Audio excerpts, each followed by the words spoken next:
बहुत सारे लोगों को आपने देखा होगा जो अगर किसी महफिल में मौजूद हों तो उनकी ख्वाहिश और गुफ्तगू का मरकज़ व महवर ये होता है कि खुद उनके बारे में बात की जाए, उन्हीं पर तवज्जो रखी जाए, उन्हीं के बारे में डिस्कस किया जाए।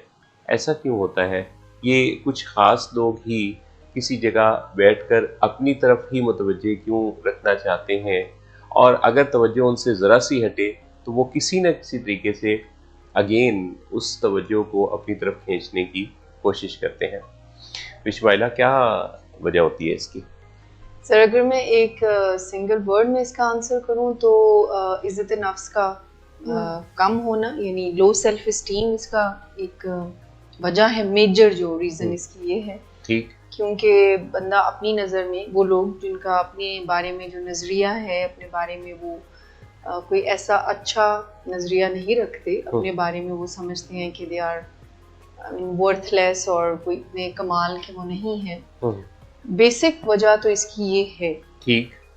और फिर with the passage of time एक आदत भी फिर ये बन जाती है और वो यूज टू हो जाते हैं। और अगर उनको वैसी तवज्जो ना दी जाए, क्योंकि कहीं ना कहीं पर उनकी ये हैबिट जो है वो रीइंफोर्स हो रही होती है, कोई ना कोई उनकी ज़िंदगी में उनके पेरेंट्स, इर्द गिर्द के लोग तवज्जो दे ही देते हैं। अब वो एक अलग बात है कि वो राइट वे में तवज्जो हासिल कर रहे हैं या रॉन्ग वे में तवज्जो हासिल कर रहे हैं जी।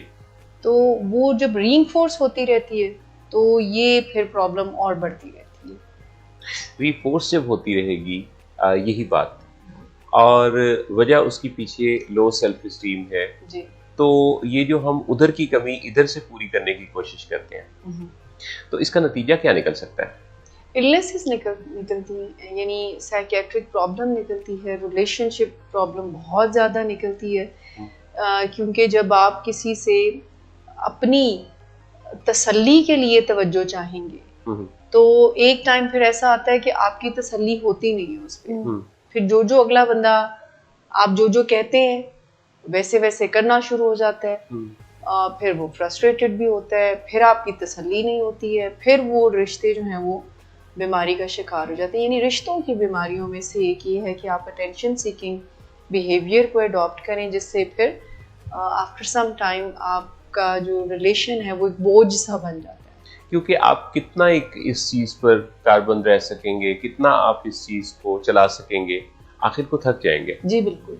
अब वो चाहे पेरेंट्स ही क्यों नहीं है, यानी दुनिया में सबसे ज़्यादा अनकंडीशनल जो मोहब्बत है, यानी जिसको हम बेलौस मोहब्बत कह सकते हैं, बग़ैर किसी कंडीशन के, वो पेरेंट्स ही करते हैं। तो अक्सर बच्चों में ये बिहेवियर देखा गया है, बच्चों से मुराद मेरी टीनेजर्स में और फिर वो एडल्टहुड तक भी रहता है कि वो डिफरेंट वे से अपने पेरेंट्स की तवज्जो चाहते हैं और फिर वो वही तवज्जो अपने दोस्तों से चाहते हैं। फिर उनकी ज़िंदगी जब आगे बढ़ती है तो वो अपने पार्टनर से वैसी तवज्जो चाहते हैं और तसल्ली नहीं उनको मिलती। सबसे बड़ी जो बात है, जितना मर्जी उनको आप तवज्जो दे, जैसे मर्जी तवज्जो दे, वो तसल्ली नहीं मिलती। और सो मच सो कि ये एक बीमारी की शक्ल भी इख्तियार कर जाता है, जिसमें फिर एक्सट्रीम पर कई लोग ऐसे बिहेवियर्स अपनाते हैं जो बहुत ही एक्सट्रीम बिहेवियर्स होते हैं, जैसे खुद को कट्स लगाना, बाज़ औक़ात अटेंशन सीकिंग के लिए भी होता है। मैं ये नहीं कह रही कि जो लोग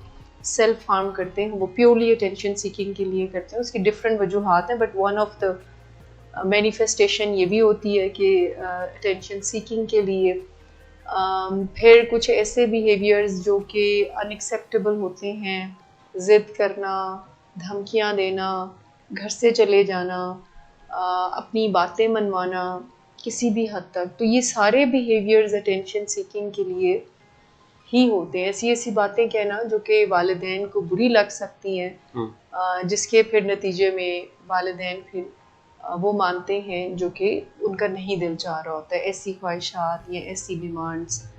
तो इस तरह से वो एक बड़ा एक ये समझने वाली बात है कि जब आप बच्चों की हर बात पे तवज्जो उनके मुताबिक देंगे, जी जी, तो इसका मतलब ये है कि आप उनको एक बीमारी की तरफ लेके जा रहे हैं, ठीक, ग्रेजुअली। अब वो रवैयों की बीमारियां हो सकती हैं, अब वो जज्बात की बीमारियां हो सकती हैं, अब वो ताल्लुकात की बीमारियां हो सकती हैं। सो सिंपल एक अटेंशन सीकिंग बिहेवियर जो है वो सिम्टम बनता है एक फुल फ्लेज डिसऑर्डर का।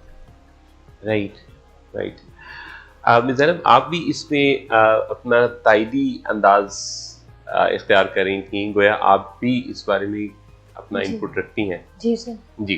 जी सर, जो अटेंशन सीकिंग बिहेवियर होता है इट्स वेरी लाइक बहुत कंटेजियस होता है, क्योंकि जैसे जैसे हम तसल्लियाँ मांगते जाते हैं एक्चुअली में हम बीमारी को और ज़्यादा जो है प्रमोट कर रहे होते हैं। तो बीमारी उससे हैंडल नहीं हो रही होती, बल्कि बीमारी हमारी उस अटेंशन सीकिंग से बढ़ती चली जाती है। जैसे एक डिसऑर्डर है OCD, इसमें भी यही चीज़ है कि हम तसल्लियाँ बहुत मांग रहे होते हैं और हम अटेंशन सीख करने के लिए अपनी तसल्ली जो है हम ले रहे होते हैं। तो हमें पता नहीं होता कि हमने डील कैसे करना है और हम तसल्लियाँ दे देते हैं। ठीक। और जब हम दे देते हैं तो हमारी बीमारी का जो पैटर्न है वो और बढ़ता है, हम और एंग्शियस फील करते हैं। ठीक। और ये भी और लॉट ऑफ टाइम इसमें ऐसा भी होता है कि जब हम एक अटेंशन सीख कर रहे होते हैं और हमें अटेंशन नहीं मिल रही होती, तो फिर उसको अटेंशन को गेन करने के लिए हम अपने बिहेवियर्स और एक्शंस को चेंज करना शुरू कर देते हैं। राइट।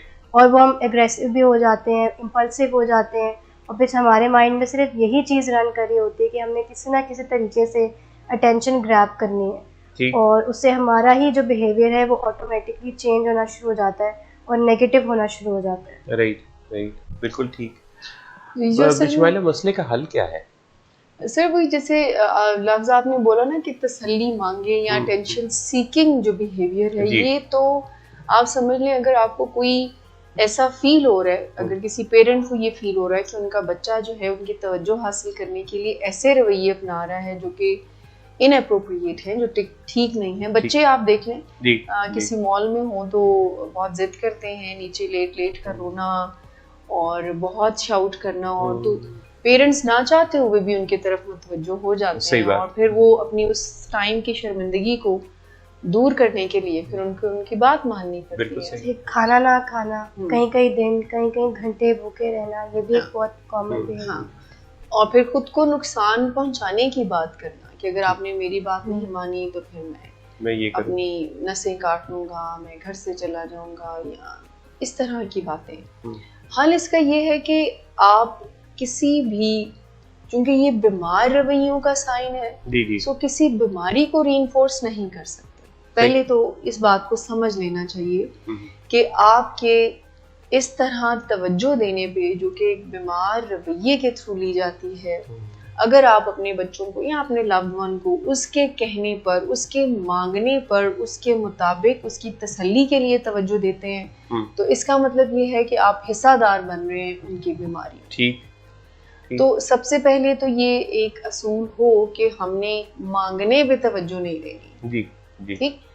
दूसरी बात ये कि अगर गलत तरीके से कोई आपसे, गलत तरीके से मेरी मुराद कोई धमकी देकर, कोई इमोशनली ब्लैकमेल करके, कोई मैनिपुलेट करके आपसे तवज्जो ले रहा है, तो उसको भी नहीं। रॉन्ग वे से जो आप अटेंशन सीकिंग है उसको भी आप नो कहें। ठीक। क्योंकि इससे हो सकता है वक्ती तौर पर आपकी वो जो एक अनईजीनेस है, क्योंकि वो एक प्रॉब्लम सी क्रिएट हो जाती है ना, जब आपका लव्ड वन आपसे तवज्जो मांग रहा होता है और आप ना दें, तो फिर वो किसी भी हद तक जा सकते हैं। बिल्कुल। तो पहले तो इस बात को अपने आप को तैयार करना कि वो जिस भी हद तक जाएं, क्योंकि आपने उनको हेल्प करना है, तो आप उनके रॉन्ग वे से अटेंशन सीकिंग बिहेवियर को रीइंफोर्स नहीं करें। ठीक।